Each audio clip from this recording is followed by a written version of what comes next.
seorang sampai kemudian baru sadar di alam kubur. Di antaranya apa? Alhaakumut. Nah, terlalu tertambat hatinya dengan dunia. Harta. Enggak dilarang memperbanyak harta, silahkan banyak-banyakin. Banyakin.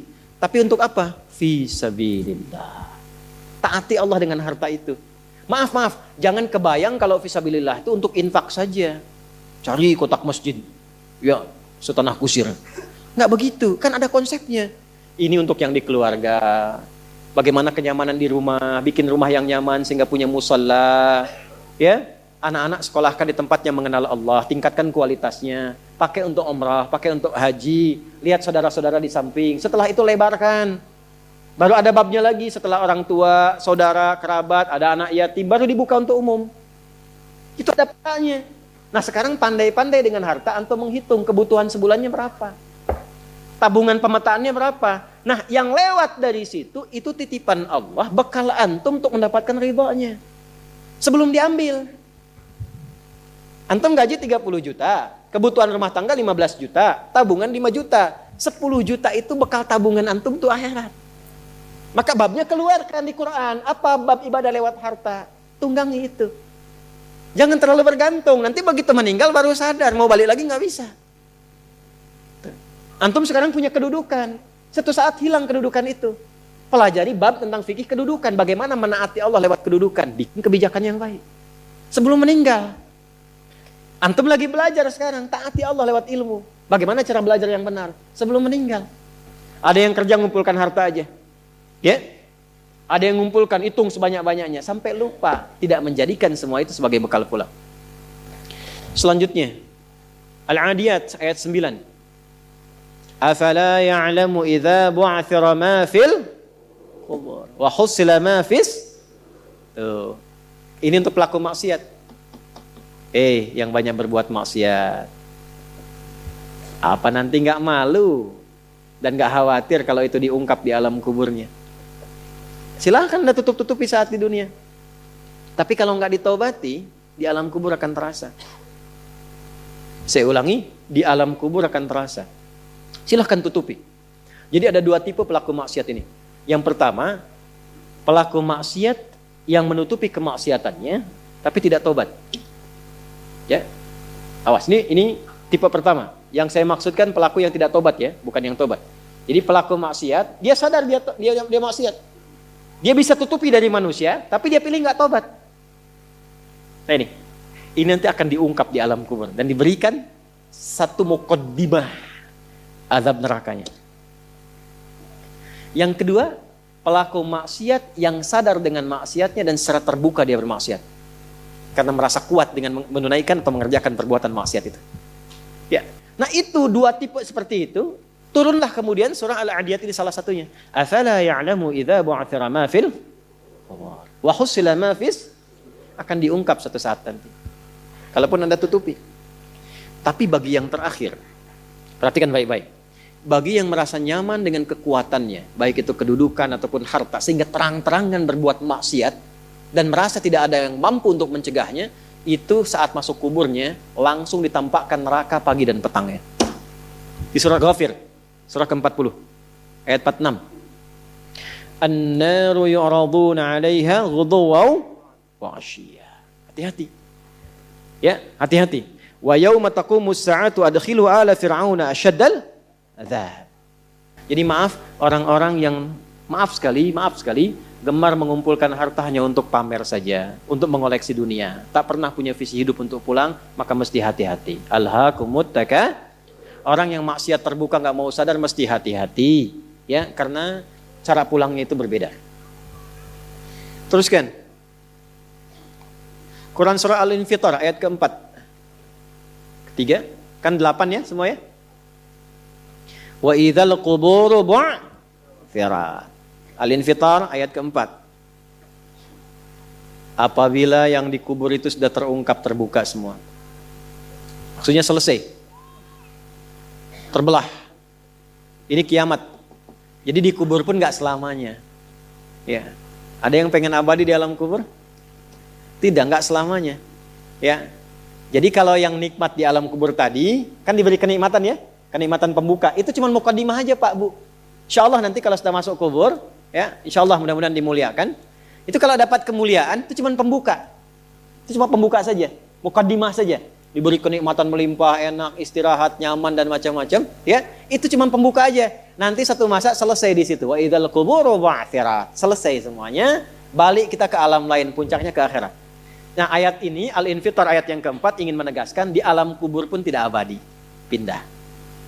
Oh berarti yang pelaku maksiat tadi menyimpulkan, gak apa-apa kan cuma sementara mimpinya bangun. Iya Cepi, cuma saat bangun lebih dahsyat. Jadi yang dimimpi keluar semua. Ya. Ya. Terus, Quran surah Abasa. Ya, surah 80 ayat 21. Baik, pelan-pelan. Kalau tadi kan sudah diungkap ya. Di kuburnya bagaimana, nikmatnya bagaimana, bahayanya bagaimana yang mengancam. Nah, sekarang kita akan masuk ke kubur tidak? Akan masuk tidak? Nah, maka di Abasa ini diingatkan. Quran surah 80 ayat 21. Thumma amatahu fa'aqbarah. Orang yang hidup itu satu saat pasti akan diwafatkan. Kalau sudah wafat akan dikuburkan. Di semua kita tidak ada yang bebas dari penungguan di alam kuburnya. Tadi tunggu. Nah, ini. CAQ semua kan? Calon alam kubur. Kita akan masuk nih. Jadi Allah sadarkan mumpung masih hidup. Dari dua kejadian tadi. Ambil ibrahnya. Siapkan diri kita. Karena kita nggak akan bisa menolak kematian. Kalau sudah wafat pasti dikubur. Teruskan dulu ya. Kita agak cepat. Al-Mumtahanah ayat 13. Sudah? Ini nyambung semua ayatnya, indah sekali. Jadi kalau kita sudah sadar, ini resiko kebaikan, ini resiko keburukan, dan kita tahu akan wafat, akan dikuburkan, bagaimana cara persiapannya? Supaya nggak lalai tadi ya. Maka Al-Mumtahanah ayat ke-13. Ya ayyuhalladzina amanu la tatawallaw qauman ghadiballahu alaihim. Qad ya'isu kama ya'isal kuffar min apa?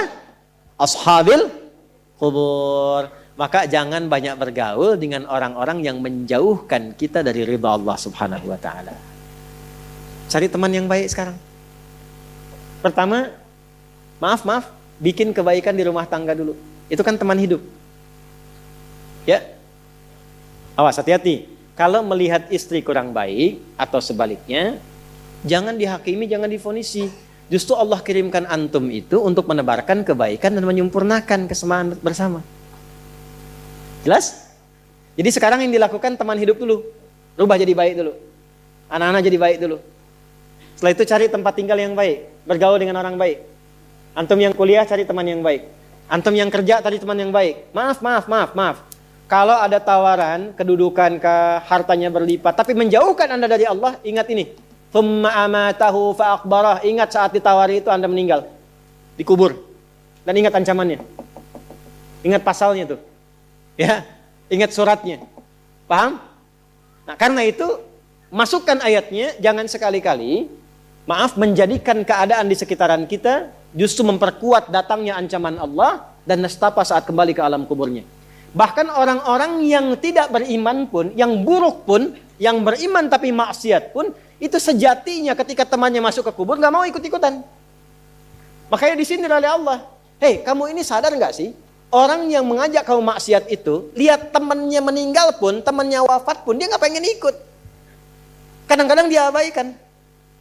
Coba lihat, ya ada pimpinan misalnya tingkat tertinggi, lihat anak buah bawahnya misalnya, menjalankan tugas bahkan dari dia untuk berbuat salah, berbuat maksiat.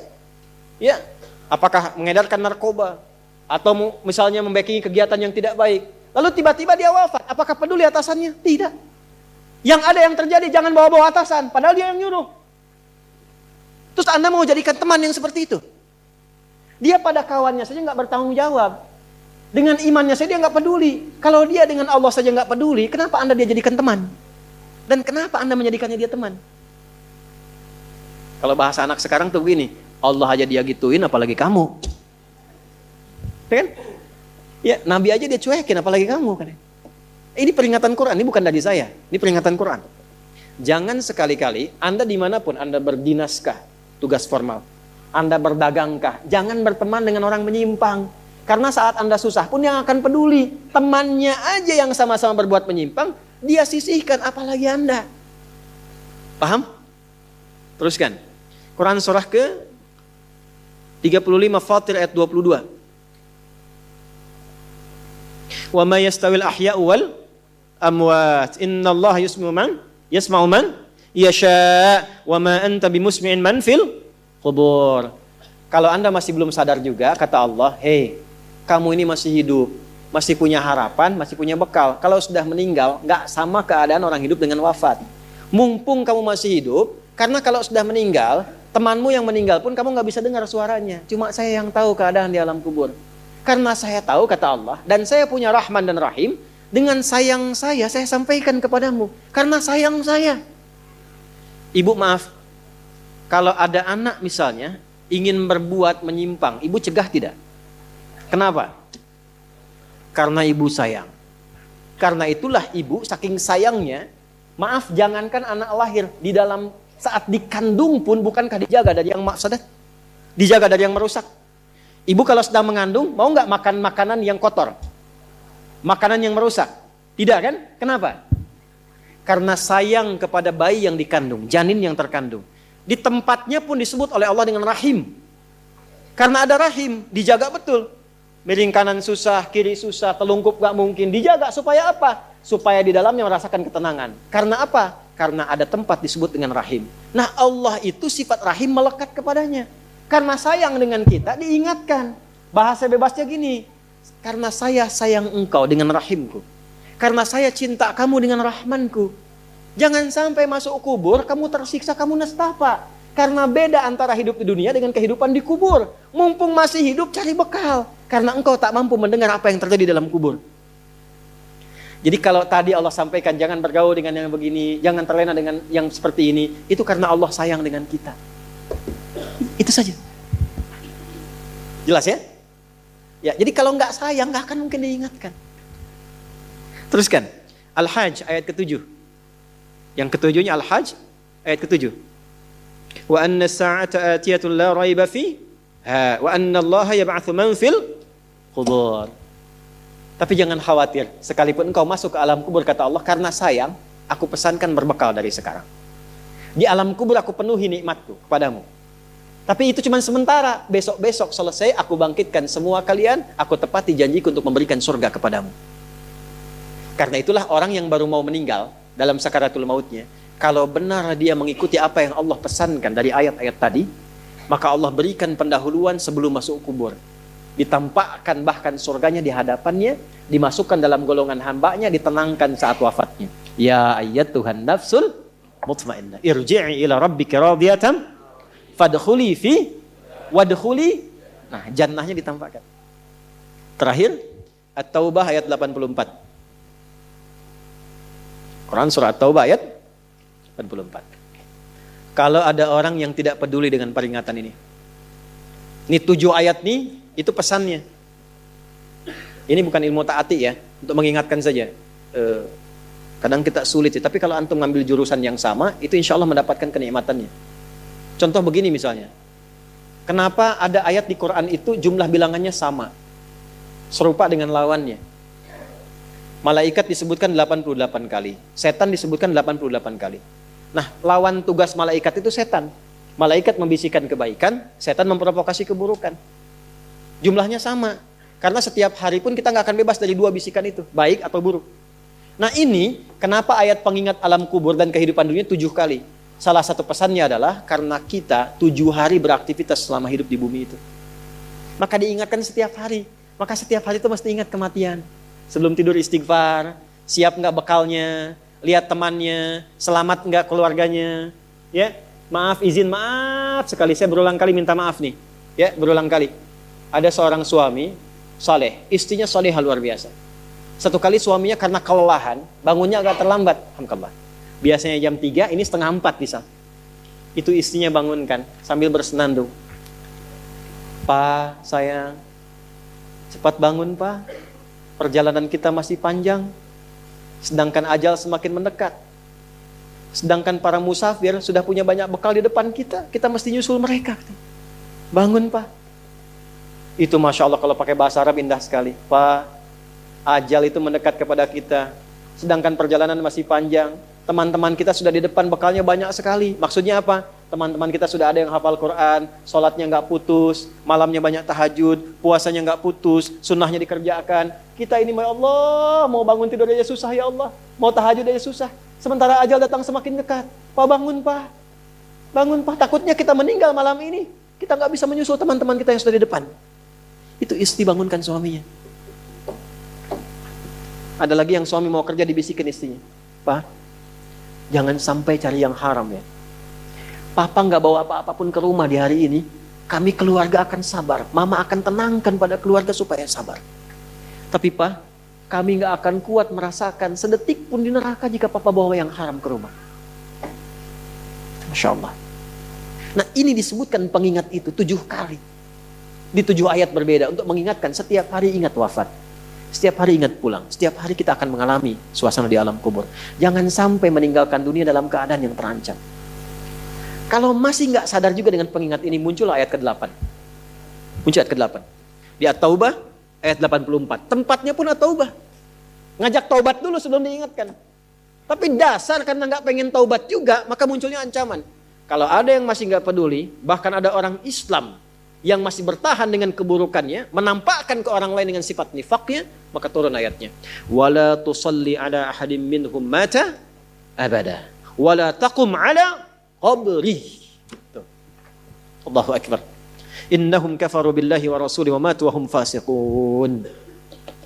Kalau ada yang masih begitu, dan Anda lihat diingatkan susah, masih menampakkan kemaksiatan, Allah langsung memberikan ancamannya. Kalau dia bertahan demikian sampai dengan wafat, gak usah disolatkan. Jangan sampai berdiri di depan kuburnya katanya. Kurang apa lagi? Tiap hari diingatkan. 7 kali, 7 hari beraktivitas, 7 kali diingatkan. Diberikan kasih sayang, diarahkan pada yang benar. Ditunggu sampai tobat, tapi masih mengancam. Masih menampakkan kehebatannya sampai dia wafat. Maka peringatannya apa? Orang-orang yang sengaja menantang berbuat maksiat, menghalalkan dosa yang besar, itu dihukumi oleh Quran. Kafaru billah. Yang menghalalkan dosa besar itu dihukumi kufur. Tapi jangan sembarangan, ya, jangan sembarangan menghukumi. Karena ada yang punya otoritas di situ. Gak boleh Anda sembarangan, ini kufur, ini togut, ini gak boleh. Gak boleh. Ada yang punya otoritas. Dan ada yang paham fikihnya. Gak boleh sembarangan. Hati-hati kalau ada aliran mengajak Anda, ini togut, ini aja, bunuh aja, tembak aja, tinggalkan itu. Tinggalkan. Karena ada yang punya otoritas untuk menentukan klasifikasi mana yang benar, mana yang salah, mana yang ini, mana yang begitu. Jangan sampai terbawa pada aliran demikian. Jelas ya? Baik. Tapi kalau ada yang nekat berbuat maksiat sampai wafat, kata Allah, Nabi pun sampai dilarang. Jadi ini ayat turun tentang Abdullah bin Ubay bin Salul yang hidupnya mengaku muslim tapi banyak sekali menyakiti Nabi. Banyak berbuat maksiat, bahkan merencanakan pembunuhan kepada Nabi. Ditampakkan oleh Allah, begitu Nabi ingin menampakkan sisi kemanusiaan dengan menyolatkannya, turunlah ayat ini. Jangan disolatkan Muhammad. Jangan disolatkan. Biarnya sama teman-temannya. Jadi biasanya orang munafik ketemu munafik lagi. Ketemu munafik lagi. Hati-hati. Jangan sampai yang menyolatkan itu sama munafik, sama perbuat maksiat. Orang Islam dilarang yang beriman yang baik, bahkan wala taqum ala qabri. Ke kuburnya pun jangan diantar. Jangan berdiri di depannya. Jangan sampai terancam demikian. Karena itu kalaupun ada yang nampak ciri-cirinya, kita doakan supaya kembali ke jalan yang benar. Kita tunjukkan kebaikan dengan lemah lembut. Supaya dengan itu sadar dan menjadi bagian dari orang-orang beriman yang mendapatkan ridha Allah Subhanahu wa taala. Apalagi kalau